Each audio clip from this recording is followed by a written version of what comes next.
El Señor esté con ustedes. Y con tu espíritu. Evangelio de nuestro Señor Jesucristo según San Juan. Gloria a ti, Señor. Al atardecer de ese mismo día en que Jesús había multiplicado los panes, los discípulos bajaron a la orilla del mar y se embarcaron para dirigirse a Jerusalén, a Cafarnaúm, que está en la otra orilla. Ya era de noche y Jesús aún no se había reunido con ellos. El mar estaba agitado porque soplaba un fuerte viento. Cuando habían remado unos 5 kilómetros, vieron a Jesús acercarse a la barca caminando sobre el agua y tuvieron miedo.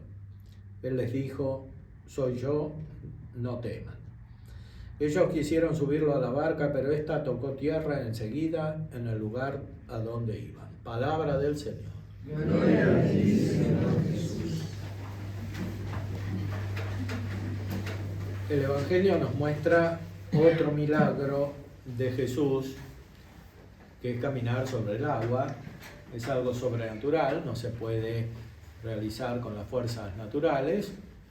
Jesús lo hace para mostrar, para inducir a los discípulos, en este caso, a superar el miedo. El miedo es una pasión, es un movimiento de nuestro apetito sensitivo, de nuestra afectividad, que es natural, porque así estamos compuestos, lo necesitamos para la vida corporal, pero no puede condicionar nuestra inteligencia y sobre todo no puede condicionar nuestra fe y nuestra vida espiritual, que es lo que muchas veces sucede. El miedo naturalmente paraliza, impide la operación, y para llegar al fin que nos revela nuestro Señor Jesucristo hay que tener una operación muy elevada, muy perfecta, muy intensa, aunque espiritual, y esa operación no puede ser perturbada por las pasiones. Por eso nuestra vida debe renovarse para que todo lo que tenemos en nosotros nos ayude al único fin que buscamos, al fin definitivo, a esta bienaventuranza que Cristo nos promete.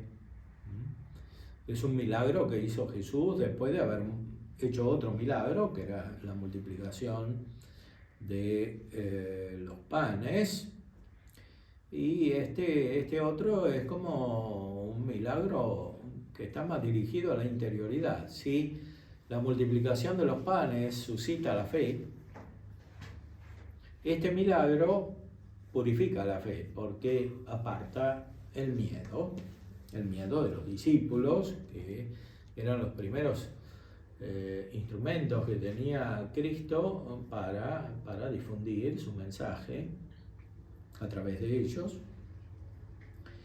Cuando ellos actúan por sí mismos, lo cual está simbolizado en los remos que usan para avanzar con el bote, vieron a Jesús acercarse a la barca caminando sobre el agua. Él les dijo: «Soy yo, no teman». Eso quiere decir que cuando caminamos por nuestros propios medios, finalmente no podemos avanzar, nos superan los obstáculos y necesitamos el auxilio divino que nos viene de la unión con Cristo, que nos quita el miedo, porque nos da en primer lugar la luz, nos da la capacidad para aceptar la obra de Dios que no entendemos, y después para ser coherentes con lo que vemos, con esa obra de Dios, y para no desviarnos por nuestra debilidad, por nuestro miedo, por nuestro desorden. Ellos quisieron subirlo a la barca, pero ésta tocó tierra enseguida en el lugar a donde iban. Esto es más misterioso todavía, porque Jesús no solo camina milagrosamente sobre el agua, sino que mueve todo el barco y lo hace llegar a la orilla inmediatamente. Entonces, no es solamente el miedo de Pedro, como dicen los otros evangelios, el que es superado, porque Jesús lo llama, va caminando por el agua y después se empieza a hundir porque tenía miedo. Aquí se ve que Cristo quería hacer superar el miedo de todos los discípulos, de todos los apóstoles que estaban en el barco. Y finalmente el miedo de todos los cristianos que están en la iglesia, que es la barca. En la barca donde estamos todos. Entonces, cuando estamos unidos a Cristo no tenemos miedo. No tenemos miedo, ¿por qué? Porque aceptamos una verdad que nos supera y que nos hace tener confianza, nos hace tener esperanza. Y si no estamos así dispuestos, si no estamos en la barca, escuchando a Cristo que viene a nosotros y que es nuestra cabeza, no sabemos dónde ir. Y para cualquier lado que vayamos nos va mal, que es lo que pasa en medio del mar cuando uno está desorientado. O sea, no hay ni siquiera un camino, es para todos lados. Para todos lados que uno se puede hundir.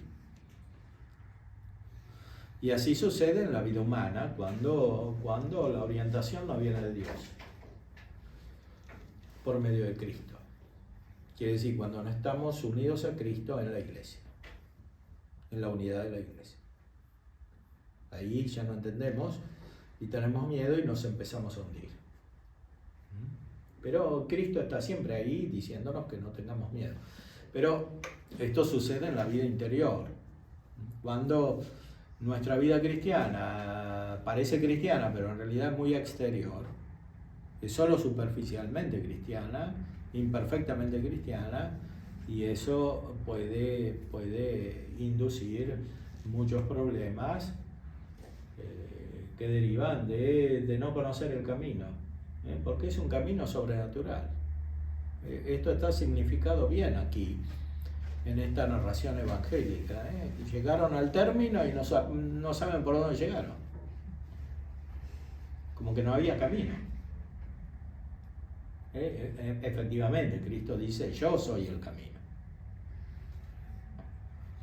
Yo soy el camino, la verdad y la vida. No tenemos que imaginarnos un camino exterior, ni un camino material, ni un método. El pensamiento moderno se equivocó porque buscaba un camino que es un método. Método en griego quiere decir camino. El pensamiento moderno está todo basado en un discurso del método, en una especie de explicación del método, cómo tenemos que hacer para pensar y por consiguiente para guiar nuestra vida. Hay métodos psicológicos, todo termina mal. Ese es el drama de la modernidad. ¿Por qué? Porque el camino radical para orientar la vida humana es Cristo. La vida de Cristo que se nos comunica, y ahí sí, llegamos donde tenemos que llegar. A veces no sabemos cómo. Como estos discípulos que llegaron, no saben cómo. Eso es sobrenatural. Después, cuando encontramos a Cristo, nuestra razón se ordena y, por supuesto, encontramos los métodos de la ciencia, el método de la metafísica, de las ciencias naturales, todos los métodos. Cada ciencia tiene su método, si es verdadera ciencia, y ahí lo seguimos, lo respetamos. También hay métodos para lograr objetivos concretos, exteriores. Cada actividad tiene su método, su protocolo. Todo eso es secundario. Si uno no tiene el método principal, que es Cristo, el que es el camino, todos los otros no llevan a ninguna parte. Hay un filósofo moderno, Heidegger, que escribió un libro que se llama así, Sendas perdidas, lo traducen. O sea, caminos que no llevan a ninguna parte. Y él en ese libro explica a los filósofos modernos, el pensamiento de los modernos. Bueno, eso que pasa con los filósofos, con los psicólogos, con los literatos, con los políticos, con los economistas, con todos, pasa de manera más profunda en la vida de cada persona y también en las comunidades. No llevan a ninguna parte. El único camino es Cristo, pero es un camino misterioso, como este que usó Cristo para llevar a los discípulos a la orilla del mar donde iban y de repente aparecieron.